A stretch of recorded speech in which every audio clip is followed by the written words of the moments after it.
Après plusieurs tentatives, ils ont finalement eu l'image qu'ils voulaient. Un gilet jaune géant et un drapeau français déployé sur les hauteurs, juste au-dessus de la RCEA.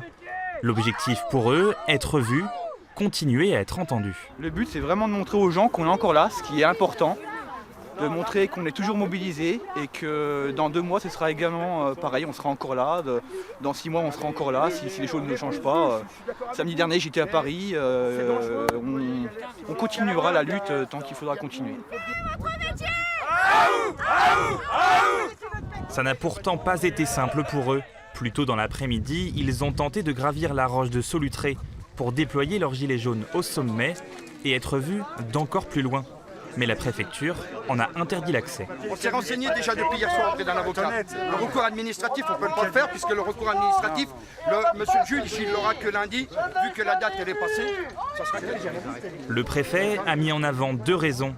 D'abord, empêcher des troubles environnementaux sur ce site classé et éviter un accident du haut de la roche. Une décision que contestent les Gilets jaunes.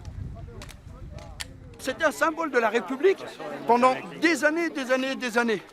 Donc maintenant, voilà, c'était l'occasion de montrer une autre image des Gilets jaunes, une image pacifique, une image sympathique des Gilets jaunes. Même si Macron ne le veut pas, nous on est là. Malgré l'interdiction, la motivation de ces Gilets jaunes est toujours intacte. Samedi prochain, ils manifesteront de nouveau leur colère.